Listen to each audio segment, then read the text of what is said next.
Good morning, world. This is Steve Rao on Pod and Roku TV's World Edition. I'm having some issues with my Wi-Fi today, so if I'm running slow, I hope you can hear me, and we'll go ahead and begin the show.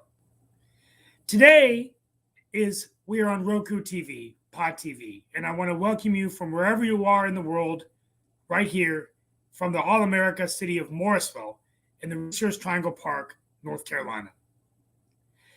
Today on this show, we all will talk about global affairs, innovation, sustainability, and we talk a lot about an ever-changing and disruptive world. But today, I wanted to go ahead and begin with just a quick year in the review. As we end 2022 and begin in a few days 2023. First of all, the year began with the World Olympics, the Winter Olympics in Beijing. Hard to believe that was a year ago. And then we had the invasion of Ukraine. Everyone thought Russia would prevail overwhelmingly, but the Ukrainians still resist.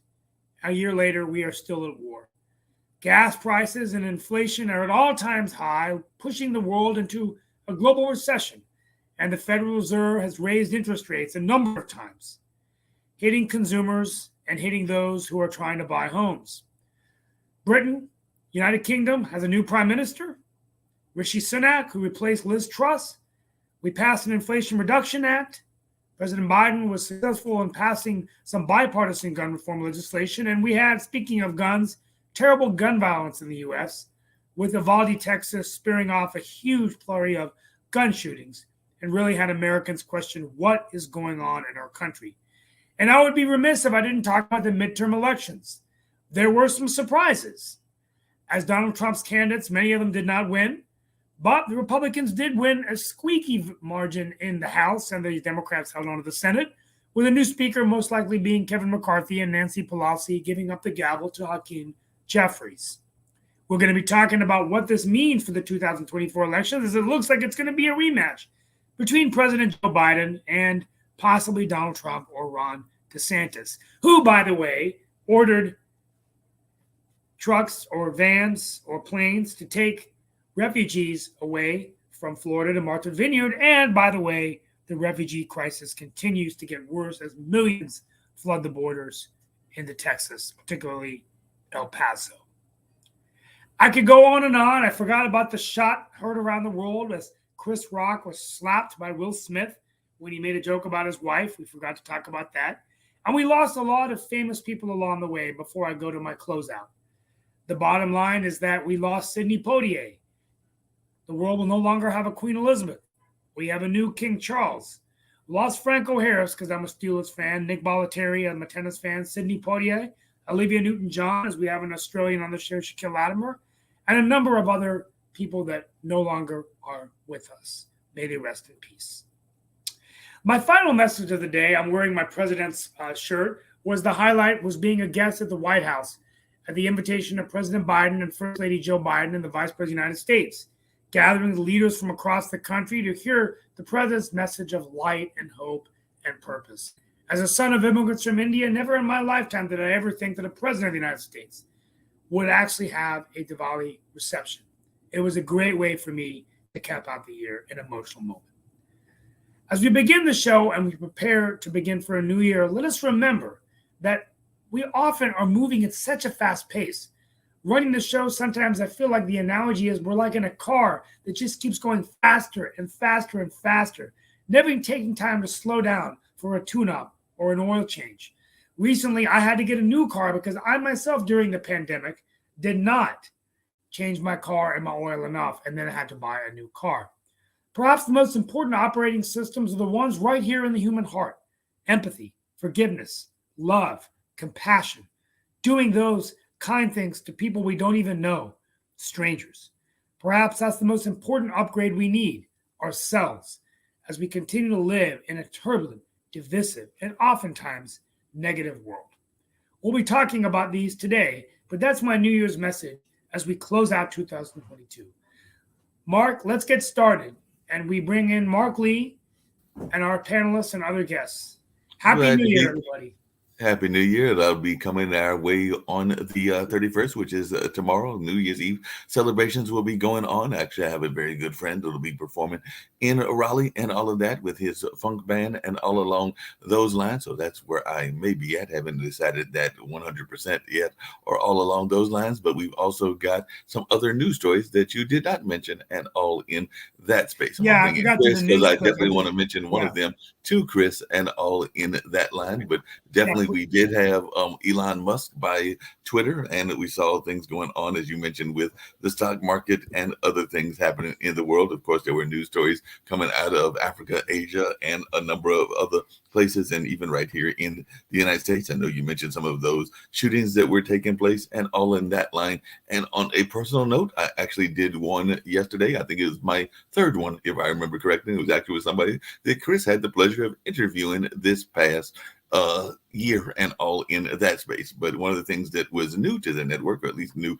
to my involvement with the network, was that we did not one, not two, but I believe three live streaming events that were supporting various causes. One of them was around leukemia and lymphoma, as I had mentioned to y'all several times before. Another one was around the veterans, and that was with Greg Bicknell. So I know that you had the pleasure of interviewing Chris and all of that. And the last one that I just did on yesterday was a 12-hour live stream for Philip Jones, and that was all around transplants and his organization, A Second Chance. So definitely wanted to mention that to you, Chris, because I know that you are a person that has had to deal with transplants as well. So we did a whole hour. I think that was at 2 o'clock yesterday, but we had the pleasure of raising some money for that Second Chance organization and just raise awareness about transplants in general. Actually interviewed in that show a gentleman that runs something about athletes, because a lot of times transplant people become athletes. So there is an athlete organization that the gentleman that I interviewed, Zach Brooks,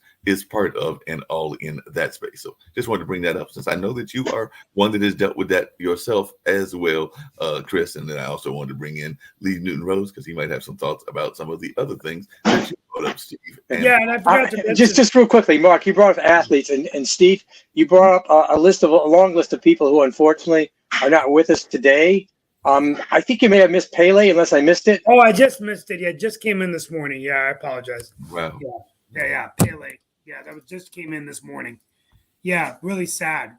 He's no longer with us. And I remember there was a movie made with him with Sylvester Stallone. I can't remember what it was. And It was called Victory.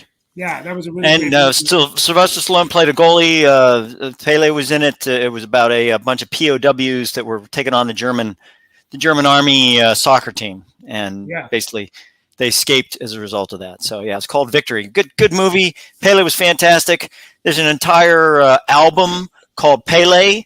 I have it. It was done by Sergio Mendes, because of course Sergio Mendes is Brazilian, and so is Pele. And I'll tell you, man, Pele was, I mean, that's the reason I got into soccer, was, watching him in the World Cup that year, 1972 and 71, 72. He was unbelievably good. I mean, it was amazing that guy and what he could do with a soccer ball.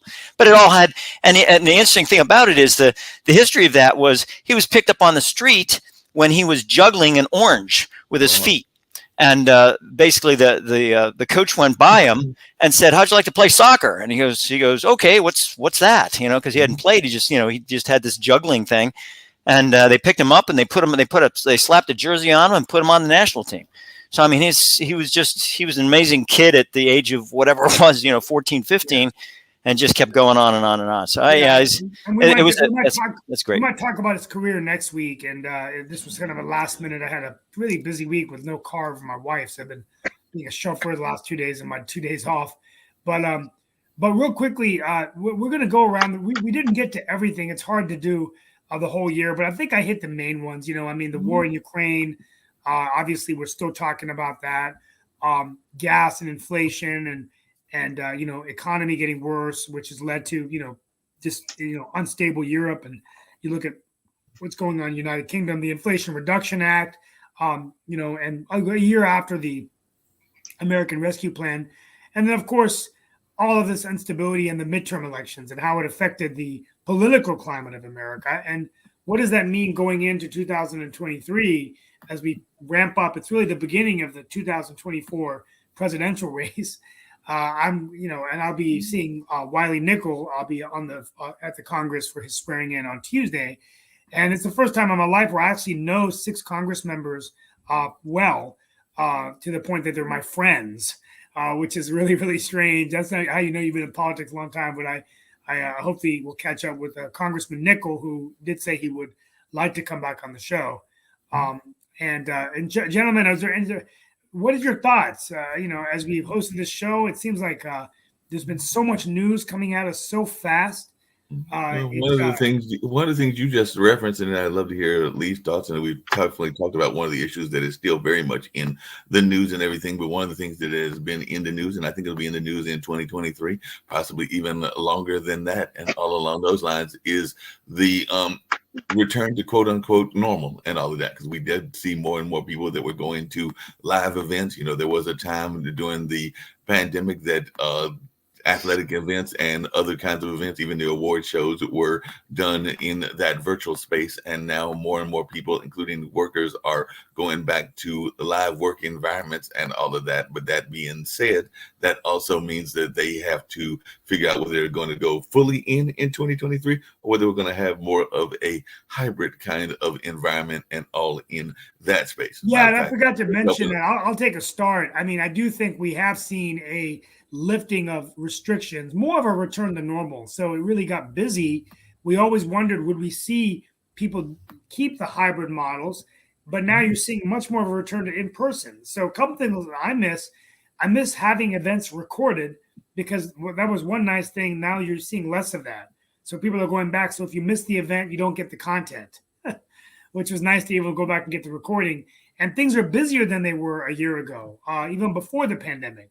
I feel like people are having more events. So yeah, I don't know how Lee feels. I don't know how Lee feels about that, but I would say that there are still a number of folks that are recording their events. I know that I've been to a couple of meetings. Those meetings are usually recorded and are available for folks that were not able to make the meeting. I even saw that with the Carolina Theater, which I just stepped down from on after doing 2 terms. I might go back after a hiatus term that they require and everything in 2024, 2025. But that being said, there was a lot of recordings that are available.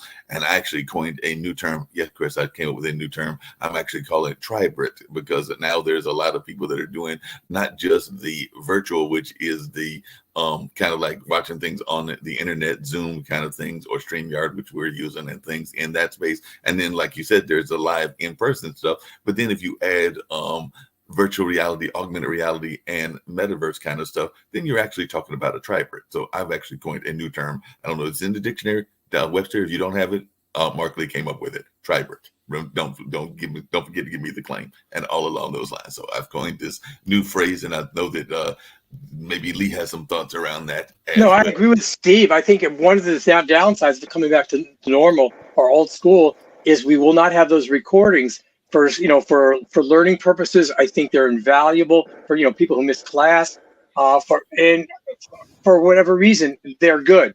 But they should not replace in person. We have pictures of know people who even before COVID came, they walk around with the old camcorders, and taking pictures to them was more important than experiencing the moment.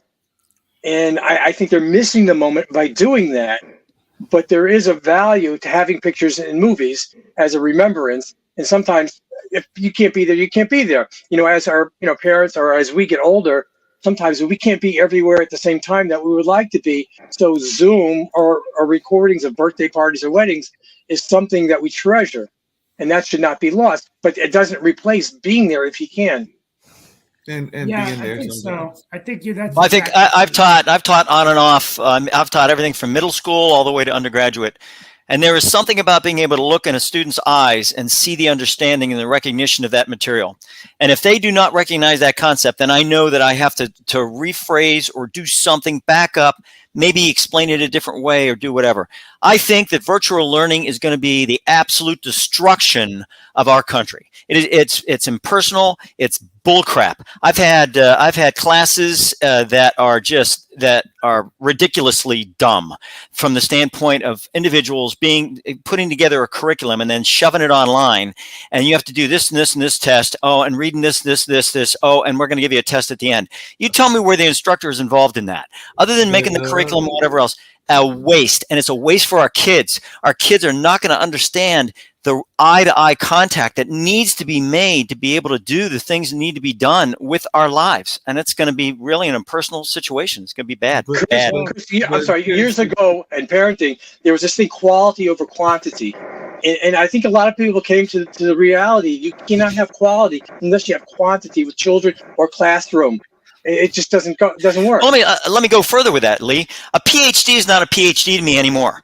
You can say, "Oh, I got my PhD." I want to know where you got it, and I want to know how you got it. Because if you got it from University of Phoenix, guess what? That's a bachelor's plus. You're talking about bullcrap dissertations that are never published that sit there and say PhDs. Mark, I'm telling you, you get people that are PhDs. We had this conversation before. I think we had it yesterday or a couple of days ago and everything. There are a lot of folks that have fake doctorates and things along those lines. I mean, there's an entire university that is, was owned by one of the former presidents and all of that. And I agree. About that and everything along those that was lines. Ridiculous. So there are a lot of those degrees that are being offered there. Sometimes they're being offered by different organizations and everything. But I will counter something that you said, because I'm not arguing totally with what you said. Sure. I do agree with some of what you are bringing up and everything. But one of the counters that I would make to that is that when the pandemic first happened, and that was many years ago, it was actually some of the teachers that already knew how to teach in that environment that were the better ones. Because I have a friend of mine that was still is a teacher in Las Vegas and teaches at various universities and both online and in person and everything, but they had already been in that space before the pandemic happened. So I think that they were prepared. I do agree with what you said, that a lot of teachers and a lot of people were not prepared and still aren't prepared. So that could be a problem with virtual teaching. And yes, there are a lot of people that are getting degrees just like out of the wind from these different organizations that don't necessarily have done the work to get the degree and all in that space. And the other thing that I was going to just bring up as part of that is that definitely that is a problematic, but also small groups and even dealing work in technology can be a good thing. I have a very good friend of mine that is part of an art intensive that we're teaching at the Heritage Center. For those that are worldwide, that is a African American cultural arts center here in Durham, North Carolina. And part of what he is teaching is around robots and drones and everything. So he's teaching young people about that. And there are, relatively small classes. So he's able to give more one-on-one kind of instruction. It's not like an instruction with hundreds or thousands of kids. Well, the thing is, and interesting, I'm going to be teaching a drone class to the local community college here, Vance Granville Community College. And the one thing that FAA has a certification program where you actually take a test and you can be a FAA certified drone pilot. I think that is more important, the regulations at that point in time, than actually learning how to fly a drone. And I'm a certified drone pilot. I'm also a private pilot with 200 plus hours in the air. I mean, I have that type of background. But I wanted to springboard off of what Steve was saying about the midterm politics and all this thing. I want to say something, Steve, about this whole situation. Let's take a look at two countries, just two, but I could bring up five, but I'll just bring up two at this point. Brazil, number one. So I have it on my share screen here. So Brazil, right? Which Bolsonaro, big country, right? The biggest, one of the biggest, if not the biggest, in South America is right here. So you have Brazil, which Bolsonaro lost to Lula, right? De Silva. So, all of a sudden he lost and everyone's sitting there saying, yay, yay, De Silva won, yay, yay, yay. Well, guess what? It's parliamentary. And guess who runs parliament? Guess who runs parliament is Bolsonaro's followers. There you go. Second country, France, all the way across the Atlantic here. But we're just going to hit France here. Macron wins, right? Macron, yay, he's great. Guess what? Guess who runs France's parliament? Ain't Macron. So he's trying to pass all this stuff and try to figure out what's going on, but he's having an issue with that. So he's off doing his own diplomatic stuff with Algeria and all kind of other things to make things happen. I'm actually, Mark, you've convinced me. I'm writing a book. I'm writing a book on France. I'm writing a book on why we should not trust France. I'm actually writing a book on that, all the way from a Revolutionary War all the way up to present time, and all the different aspects of why we should not trust them at all in any situation. And so there's Macron sitting there doing that stuff. He's trying to figure out what's going on. Of course, he was at the losing World Cup match between France and Argentina. Yay, Argentina. So So that's just two countries, and I can bring up, Richie Sunak. Oh, he's doing great. Yeah, Steve. Congratulations to Richie Sunak, because of course, I'm sorry. That's right. They are transporting the migrants that are coming across the channel from the UK. Richie Sunak, I'm sure, doesn't know anything about this, to a place. Let's see, where are they going? Oh yeah, they're going to Rwanda. So they're shipping them all the way down into Rwanda. Gave Rwanda, what was it, 150 million euros or whatever it was, pounds sterling, to take these people. That's interesting. That is very interesting. Yes, the UK, the epitome of anti-racism, and just, no, they're not xenophobic, not at all. And of course, Richie Sunak is sitting back, going with his MBA from a U.S. from a U.S.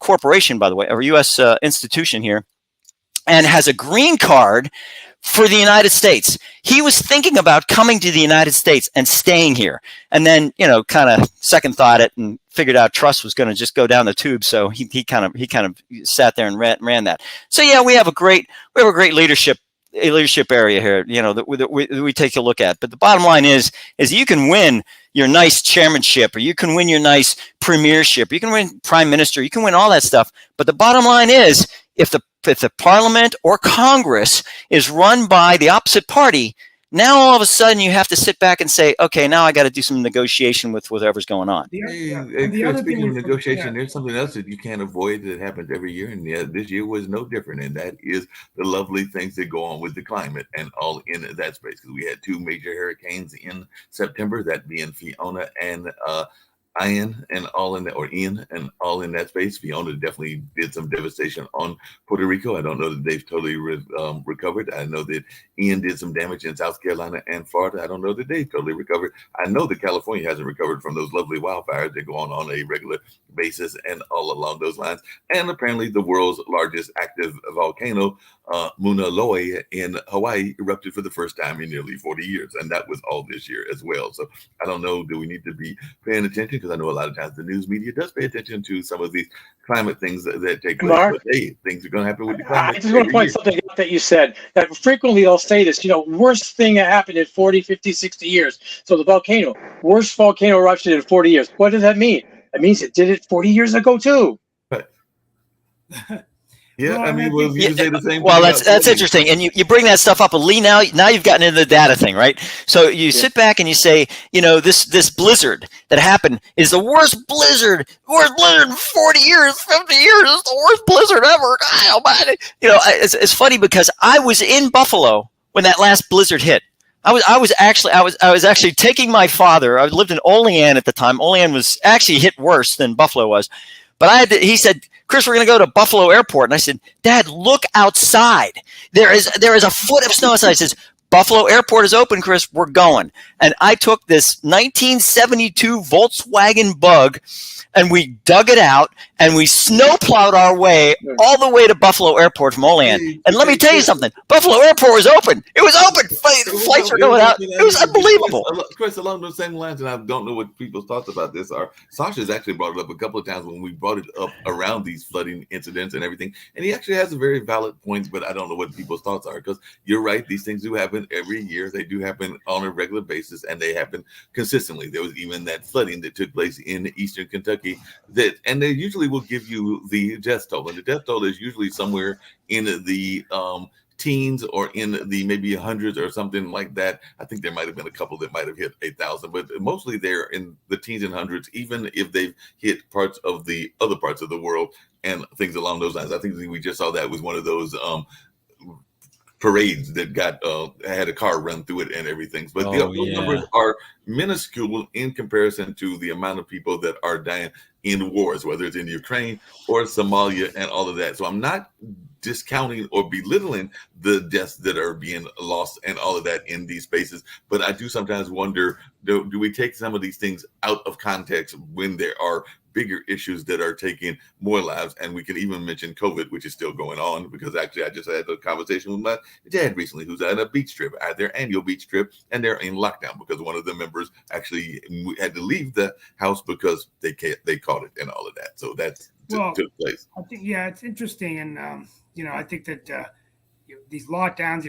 China's COVID policy kind of still having issues with COVID, and it's just we know that the virus is going to continue to stick around, and then you've got other diseases. And one thing I was reading Fareed Zakaria's book again on my vacation, and the fact of the matter is we haven't had this conversation, but how much more likely we are to have pandemics in the future.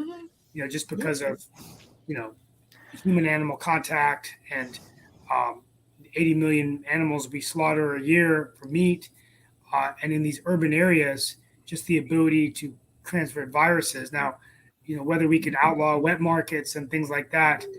But Stash, Mark, I just want to push back on Steve a little bit. Not discounting what you're saying, but you're making an assumption that pandemics only come from animals. Well, not only that, but Steve, I'll Not being creative. I'll go push back slightly on something you said as well, because some of those things that you're talking about in terms of where they're coming from is from third world countries or countries that might be considered second world or whatever along those lines. But let's not forget that there have been some things even in the United States that haven't been totally addressed. And sometimes it's because of where they are at in the sense of being a poor country or a poor state, one of the poorest states. And I don't know that they've solved their problem yet, is Mississippi. I don't think anybody would deny that Mississippi has problems in terms of its economics and in terms of the amount of poor people that are in Mississippi. And they had that lovely water treatment facility incident where it began to fail, meaning that it couldn't get the water to fight fires. There were no reliably flushed toilets, and there were other critical needs that were not met in the latter part of August. And I don't know that there has been a answer yet or solution yet. And I'm not saying that. Mark, didn't Flint, Michigan have a similar problem? Flint, Michigan had a similar problem. I would agree with that. And I'm sorry, Chris. Go ahead. And some of these problems are man-made, not only man-made, but they're voluntary. Such as you can tell people so much in terms of the hazards of smoking, but they just continue to smoke, knowing the diseases it's going to cause. And what do? We can't stop them. Yeah, I mean, I think we're just going to have to be prepared, Lee, for what if another pandemic hit. Hopefully we learn enough from the last pandemic. The good news is we develop mRNA technology, and these kinds of things are going to help us develop vaccines quicker. And I think we also learned that our healthcare system may not be as strong and flexible and agile as we need to, in China, so I think they can create hospitals quicker and things like that. Hey, real quickly, guys, before. The two things I forgot to mention in my opening, I didn't have as much time to practice today because I was in the rush to get here on time. But first, let's go into guns. I mean, we had Uvalde, Texas, continuing discussion. We had some tragedies in Raleigh. There's been more gun shootings in Durham recently. Obviously, I don't know whether it's just we're reporting on them more, or is there really, obviously the guns getting in the hands of wrong people. I mean, the guns are definitely getting in the hands of wrong people, but actually, I believe it was Lee that brought it up on the past show and everything. And I'm actually going to bring up another news story that got a little bit of notice really quickly, but then it just kind of disappeared, even though the person, when they were in the news the first time, was all over the news. And I don't know, it was because of the politics and everything. But Lee, I remember one time that you asked about the gun violence and you asked about knives. And there was a famous person that during the year of 2022 was actually stabbed. He was stabbed during a lecture there in Western New York. And that was the author Salman Rushdie. Did we hear that much more about Salman Rushdie, or even the fact that he was stabbed after the incident took place? I mean, they arrested the guy, but Salman Rushdie, when he first had that controversial book, was all over the news, and I don't remember that much coverage of Salman Rushdie being stabbed. And you're there in New York, maybe I missed it, but I don't remember that much. What you also probably don't remember is not much coverage of in terms of knife safety and eliminating knives from our culture. Evil exists, and it's a shame, and I don't understand why, but it exists, and we're not going to eliminate evil. Whether it's coming from guns or coming from knives or coming from cars through parades, it's going to happen, or bombs or the shoe bomber or whatever. Taking knives or guns or anything away from law-abiding citizens is not making anyone safer. If anything, it's making them victims. I don't understand. I just don't understand the logic. Gun violence. Every weekend in Chicago, you have massive murders there. No one's talking about that. Why not? Because it doesn't affect them? Because it's inconvenient because it's handguns? Why do we talk about the 2% versus the 98%? I don't get it. Well, I think it's as Nick said in one of the previous shows, this is a mental health issue. You know, this is the 100%. ability of an ability of individual. And the thing is, we had a guest on the other day that was talked about the correlation, not causation, the correlation of gun violence or violence and video games. I think that people have a proclivity towards violence way before they have anything having to do with games or anything else. They have that proclivity towards violence. It's ignored, and then all of a sudden they end up going out and shooting people. And I think that's the thing that has to be, that is a family issue. I think families have an obligation to make sure that their children, are okay. And if their children are not okay, then it's up to them to make sure that they get the help that they need, and that the U.S. provides that needed help to be able to get them on the straight and narrow.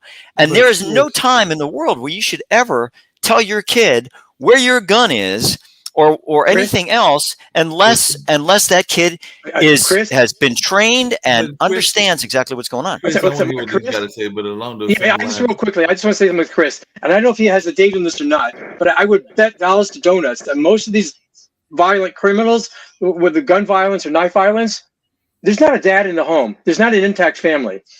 For the vast majority, there's issues there that they're not getting it from the home because the home doesn't exist. All of us over here, we're not in jail. We haven't committed these violent crimes.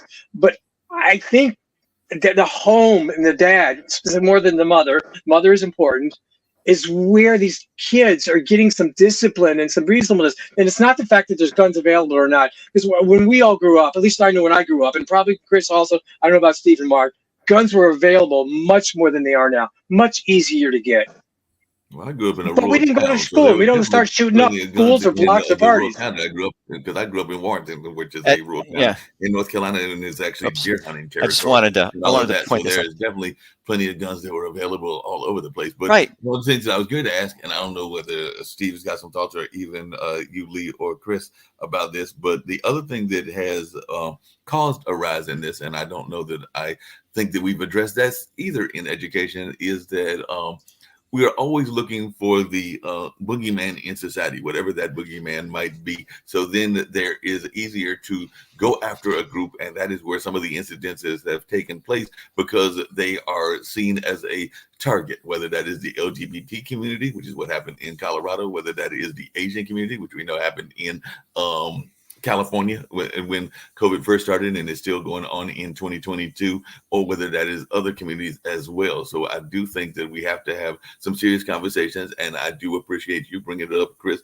that it's not just one-sided. There are hate groups that exist in the minority community as well, and they need to be addressed also in that space. But I do think that sometimes there are targets on folks' backs, and that adds to the notion that you can go after them, whatever that group is. Because if I'm having problems in my economics, what is better for a politician to do than to tell me that it's not my fault, but it's the fault of the Hispanic gentleman that's coming across the border that took my job, even though I probably didn't want the job in the first place.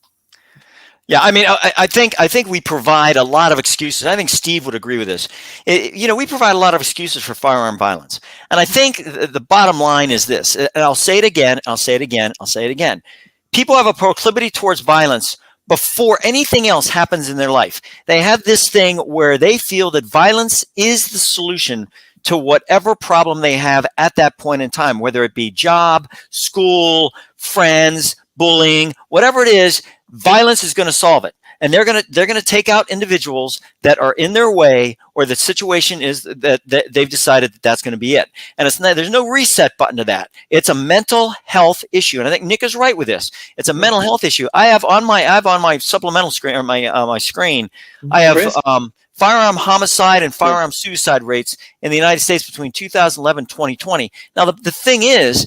And Lee, you make a good point. There's no mention of whether these are rifles or, small firearms or whatever else. And you can see that the firearm homicide rate has increased. substantially between 2019 and 2020. But look at the firearm suicide. It's barely budged between 2019. This thing has been high since 2017. That was way before the pandemic.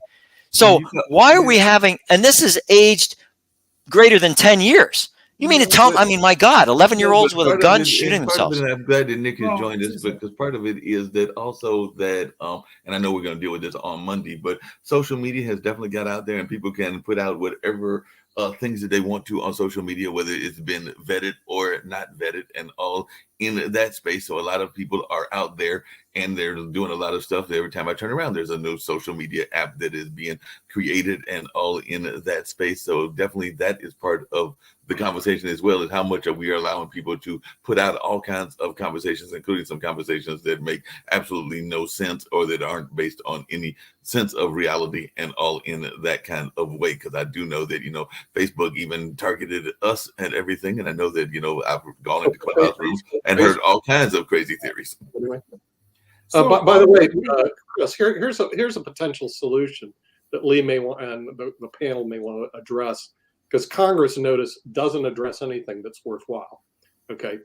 We all can agree on that. They just don't. Okay, because they're too busy on awarding University of Georgia as a wonderful law school, or we got to go after Trump. But go dogs. And opioids, which are important issues, are not addressed. One solution is to require every year when somebody's in school to go through a mental health evaluation by a professional. Okay, because it's a progressive disease, especially schizophrenia, bipolar disease, etc. If it's identified earlier, there's treatments that can be done. Now, this is a solution to a problem, is that you interview the kids, have a mental health professional do just like what we were required to do when I was in parochial schools. See, Nick, I'm sorry. I don't think that's necessarily a bad idea. Nick, I don't necessarily disagree with you. But who's going to be? Where's the mental health professional employed by the school board? Well, not only that, but Nick, then I have a problem. All of these kids are going to a pediatrician who should be able to take up on this. No, Nick, I got a question tied into what Lee was just saying, and all of that, which is my. There's not even a conversation about. No, I got that. And we definitely need to have the conversation inside the school, who actually does an evaluation at least once a year, just like when I was in school, elementary school, I was required to go every year through a health evaluation. In other words, the Catholic schools would not let you in if you didn't pass the health evaluations. You have tuberculosis, you have malaria. You have I think the public schools require those, right? All those, right? The health screening. Those things are required. But I was also going to ask: don't most schools, and Lee, correct me if I'm wrong, don't most schools have a guidance counselor? My mom was a guidance counselor. I thought that's part of the job. They're not trained, though, Mark. They're not trained. They're not trained. No, Mark is correct in terms of guidance counselors, but to Nick's point, the guidance counselors are not trained in this modality.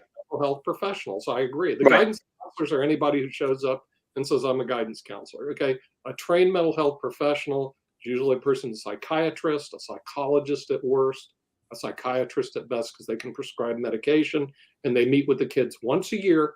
Now, this is if you want to solve a problem. Now, if you don't want to solve a problem, you just continue doing what you're doing, which is nothing. But Nick, I've got to ask you a question, because I've watched enough science fiction now, and I've got friends that are in the science fiction span and the science fiction field of reading, and in some cases even making the movies and everything. And there's a term called I've got it, but it's like a dystopian view of the society, meaning there's less than utopian and all of that. And my fear with what you're saying is, who's going to determine who is crazy or not crazy? It's kind of like that notion of, your revolutionary is my freedom fighter and all of that. So who's going to determine that, and who's going to do the medication? Who's going to do whatever the fear is that. Mark, why use the word crazy? I abhor that term, because, we talk about crazy. Now, you can sit back. A lot of things happen to an individual. First of all, we have a chemical balance in our bodies. Correct. That when that chemical goes imbalanced, we can actually go crazy. We can actually or we can have a fever, or we can die. I mean, chemical imbalances is an absolute positive diagnosis of many problems happening with that. Gut issues. I mean, they have correlated that to MS, to Parkinson's, to all kind of different things. You know what they've established? poop transplant. You get a poop transplant, and that helps to clean out that gut. I mean, stuff like this is really it's breathtaking. I mean, literally and figuratively. Chris, to your point, and this comes I'm not out going to touch that, Chris. everything to your point, and I brought it up on the show, so I'm not speaking out of school on myself and everything. But I have what is called dysgraphia. It's a form of dyslexia. It means that I have the left and the right thing is slightly different for me. So technically, that is a chemical imbalance. Who's to say that somebody that is in control is going to be like, Mark, we got to put you on Ritalin, or we got to put you on some drug that's going to make me a zombie and everything because of what exists. I'm not going out there and not trying to grab a gun or do anything. No, I agree. I mean, and if some, I'll tell you something. This happened to me personally. Okay, one of my kids, same thing. You know, there was a psychiatrist, and she went to psychiatric stuff and whatever else, and she said, we got to put him on Ritalin. I said, you're not putting my kid on Ritalin. I said, I want the chief. Now, this is Walter Reed. I want the chief of neurology, and I want him or her to take a look at my kid and tell me what's going on. You know what happened at the end of that?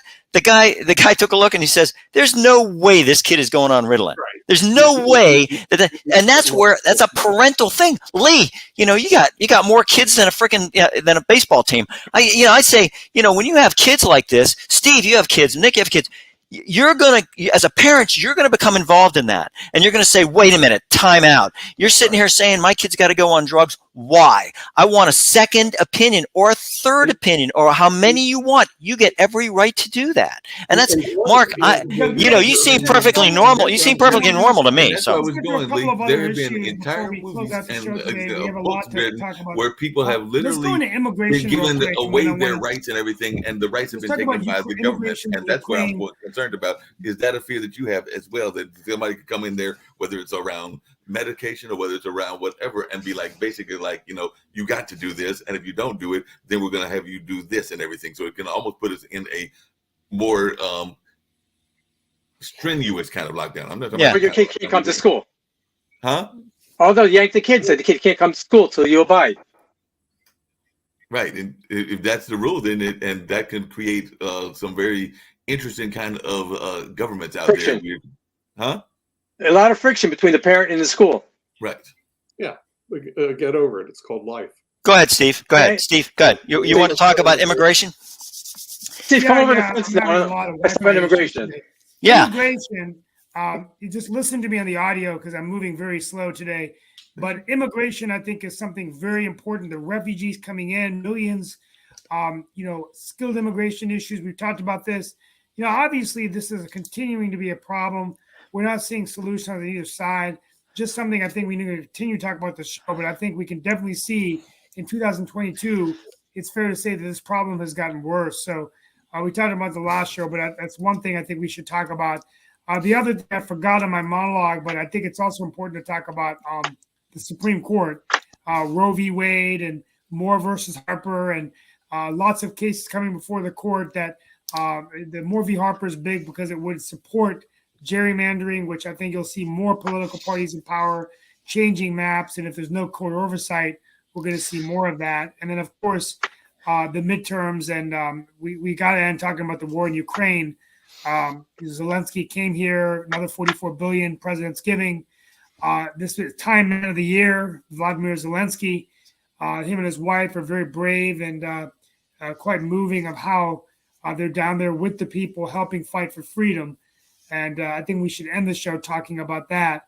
But just want to sort of start that discussion. Let's talk inflation. Immigration part, and I'd love to hear Nick's thoughts on, and then I'll definitely want to hear from everybody else as well. But when it comes to immigration, I brought this up before. I think that there is a twofold approach to immigration that is totally wrong, because we're not treating immigration alike and everything. We're letting those that you're talking about that are the quote unquote qualified workers from India and everything else come in there. But then if they're from a poor country or some of the other countries, then we are not giving them as much fair treatment as some of those that are from the richer countries and things in that lane. So I do think that there is a class and maybe even race issues that are in our immigration policy. Sorry, Mark. And hold on, because the other thing I was going to add to that, and then I definitely want to hear from you, Lee, and everything, is that not only that, but I am also laying at the feet of the blame to some degree the corporations, because if there are farm organizations and major corporate farms that are knowingly allowing people in from Mexico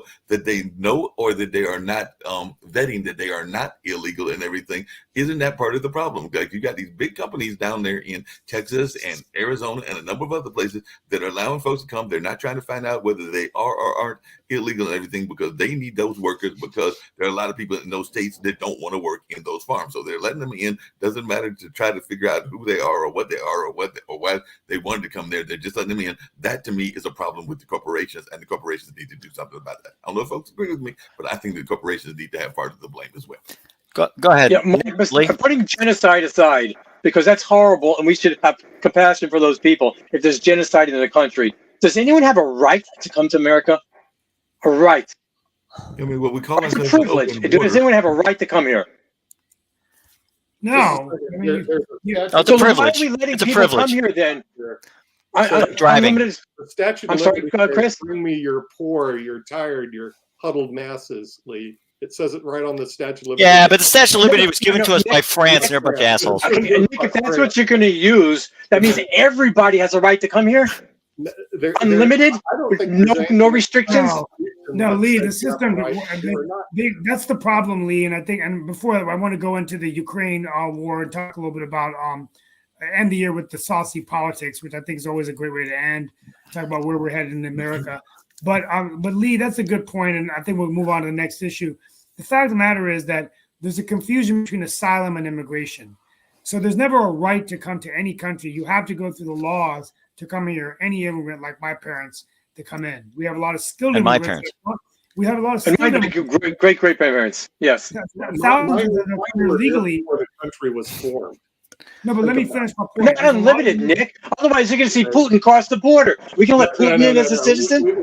We came here, and then 100 years later, you formed your country and took over our area of the world, Manhattan and New York. Hey, Lee, what? I mean, you're talking about letting Putin in. We let Noriega in way back when. I mean, I don't know we why put we him in let country him club in. jail, but we let him in. We didn't really let him. We kind of We were already put him in here. jail, but yeah, I mean, it's And by let him the way, in. the We let him in. Americans here, and those are the ones who We could do the same with Putin. That's my point. Quickly, Put him in exile in Alaska. Yeah. So, Just real quickly, Steve, before we go on, just to Nick, you can't have open borders in a welfare state. The two cannot exist. Am I That's wrong? true.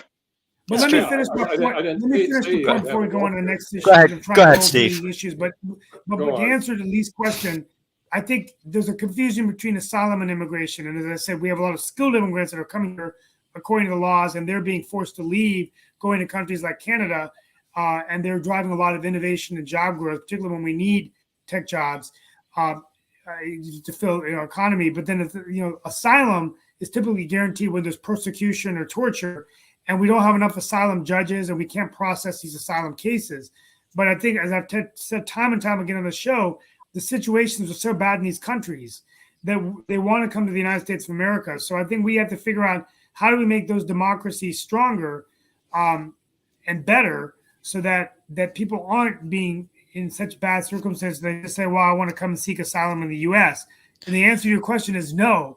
Not everyone has a right. There's always going to be a limit of foreigners that can come in the country based on legal limits.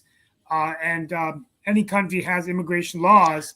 So we really need a solution. And I don't see that happening anytime soon. I have to say something to that, Steve. I get it. You're an empathetic guy, which is really cool, and I think that's great. Unfortunately, empathy comes with money. So if you're thinking that you can turn around Venezuela, if you're thinking that you can the U.S. can sit back and say, "Hey, we're going to turn around Venezuela. We'll give you $100 million. We'll give you as much money as we're giving Ukraine right now for weapons." And guess where that money's going to go? It's going to go into dictators' pockets. It's going to go into the Swiss bank accounts. It's going to go wherever. It's not going to go. And I did hazardous duty in a country where that exactly happened. That's the problem with trying to turn around a country. The only people that can turn around a country are the people in that country. Now we can support that through whatever however we want to do that. But the bottom line is this is a lot of money we're talking about going to Venezuela, going to Colombia, going to Ecuador, going to Peru, going to all these different countries that are having these problems. Guess what? That's not our problem. That's not our problem. Our problem is right now at the border, sitting there. Title 42 is in effect now, and that's interesting because Biden is sitting back going, well, that's okay. Oh, and also they're doing tests on Chinese. Can you imagine how xenophobic can you get? How racist is that, Mark? We're doing testing on Chinese coming across from China because we want to make sure we don't get COVID in this country. Italians are doing it. French are doing it. The UK is doing it. All major countries are doing it. COVID is okay. I'm gone. COVID's taking over. No, I hear totally what you're saying. So I let's go to actually went to a restaurant that is owned by I'm going to two. close out with the Supreme Court, but why don't we go to Ukraine real quickly, Mark? We gotta talk about Ukraine. Where does everyone see this war going now? It's continuing. It's continuing. It's probably going to go through the rest of the year. So I have something on my share screen I wanted to share with you guys. This is polls. Can I ask you a question about Ukraine? Yeah. Are we able to quantify the dollars that we're sending to Ukraine, the amount of money Ukraine's spending on their military, and the amount of money Russia's spending on their military in terms of the Ukrainian conquest? Well, I can tell you right now that we've sent over $50 billion. It's $50 billion we've given to Ukraine. I mean, 50 billion. And it's like it's. In fact, I have that. I have that data. I don't have it right now with me, but I got it. But basically, so I wanted to talk about polls. So poll is slides to. This is, by the way, this is a Ukrainian news agency. It's not Russia. So Zelensky approval rating slides are 31%. Now this was back in September of 2021, right? So then all of a sudden, it's rating now under 50%, and that was in March of 20. And now, now we have, what do you think of Vladimir Zelensky? And this was as of June 2022, and they're like, well, hey, we're strongly approved. They strongly approved it in April at 74%. This thing has fallen to 59%. That from 20% to 32% has said, hey, this is somewhat approved. But you notice that the disapproval ratings are starting to rise now. So all these disapproval ratings are starting to rise. The approval, the strongly approve is coming down 59%. And this was funny because this was June. And now, in December, he's come over to the United States begging for more money. So, I mean, I'll tell you what's going to happen is the more we give to Ukraine, the longer this war is going to go. What we need to do is deplete Russia. Enough already with the idea that we are supposed to, we're supposed to support Ukraine. Bullcrap. And what we need to do is start to either get NATO troops and start putting them in Ukraine, or get NATO equipment, put them in Ukraine, get NATO pilots, put them in Ukraine, and just start to say, look, if you start, we're going to start bombing Russia. And let me tell you, you start bombing Russia, what are they going to do? They're going to sit there and say, oh, we're going to put a nuclear weapon. Now, I'm going to tell you there are two times in the history of the world, 1962 and 1983, when the Soviets were going to launch nuclear weapons against the United States. And in both situations, a Russian, and I'm going to do this on Lead from Love. I'm going to do these as special people. Two Russians, one in 1962 and one in 1983, basically said we're not launching. And because they said we're not launching, they did not launch nuclear weapons, and basically they saved the world from nuclear disaster. There are people like that exist right now in Russia. They're not going to launch nuclear weapons against us. They're not going to do that. If they're going to go conventional all the way. I know you got to wrap up and everything, Steve, but Chris, one of the things that you brought up, and I think it's something that is also we saw a rise of in 2022, and I don't know that y'all would agree, but part of the conversation, even in Ukraine, was this notion of nationalism, every country for itself and for its own people, and I think that this whole war is an example of that, but I don't know what y'all's thoughts are, but we did see a rise in 2022 of a lot of countries that were more about supporting their own internal politics and not worrying about the outside politics of other nations. And it was kind of like, I think that you, Chris, one time said, Spain for Spain and some of those other countries for themselves. But I don't know your thoughts around that. And Sweden for Swedish, the whole 9 yards. And just quickly, 30 seconds. Basically, what happens is that's when you distrust other countries, that's called xenophobia.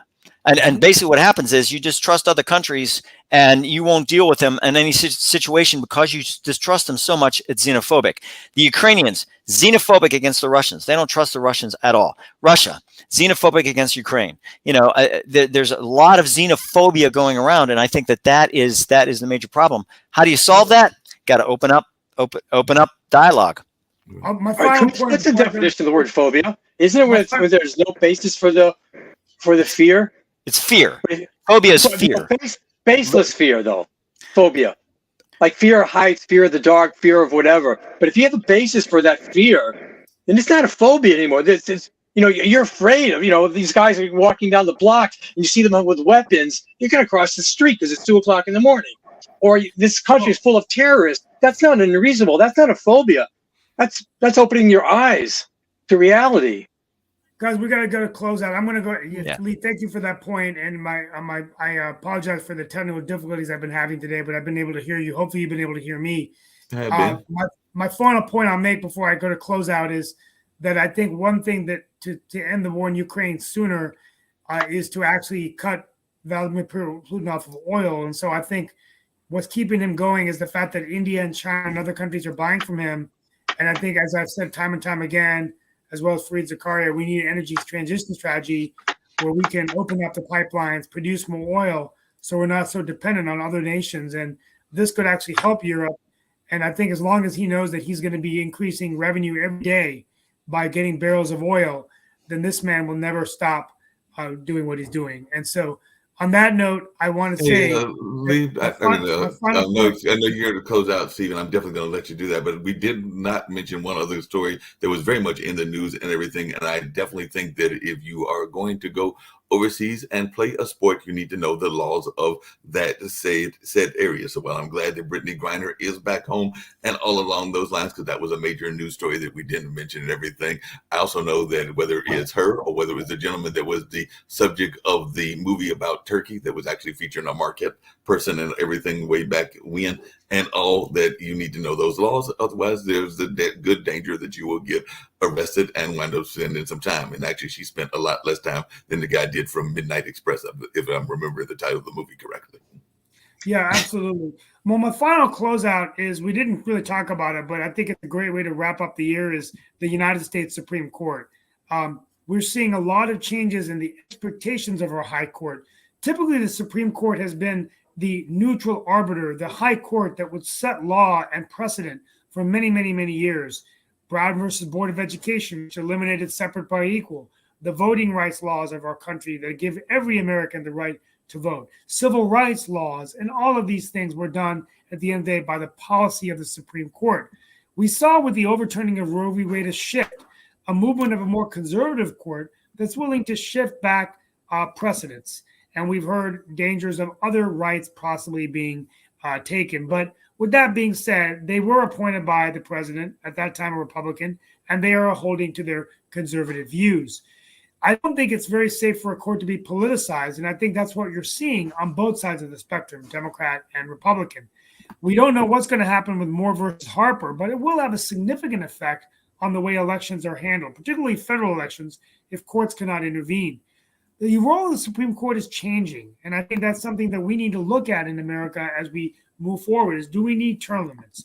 Do we need to have an independent commission that's appointing these justices rather than the President of the United States?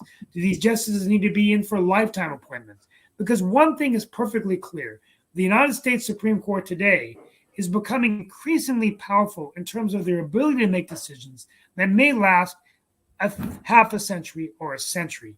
Is that something that we want to do, or do we want to have more checks and balances in our system, in our republic, so the court cannot have as much influence? Now, of course, Congress can also intervene and have judicial review and review these court decisions. But do we want to have Supreme Court decisions and then a Congress that's striking down the decisions made by the court? This is something I think we'll talk about in the new show as we bring in constitutional scholars to talk about the United States Supreme Court, the role of the Supreme Court.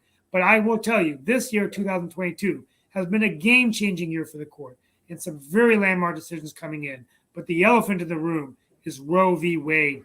And we'll be talking about that again, as now it's up to the states to implement abortion regulation. And we're watching in North Carolina with pins and needles what Speaker Tim Moore will do now with only one vote away from a supermajority of the House, saying that he will bring the House into session to talk about abortion restrictions coming into the 2023 long session. We thank you all for being with us on this last show of the year. I'll be back late next week, as I will be in Washington, the nation's capital. But want to thank you all for being with us on this very divisive, sometimes turbulent show, but a respectful show. And I want to thank my colleagues for having a wonderful 2022 as we've been able to report the news around the United States and around the world. From our family to yours, we want to wish you all the best in 2022, and we hope for a successful and prosperous 2023 wherever you are in the country or the world. This is Steve Rao, December 30th on P.O.D and Roku TV, signing off. Have a wonderful day and happy Steve, see you next year. Yeah. See you next year. Take care, Mark. See you next year. Yeah.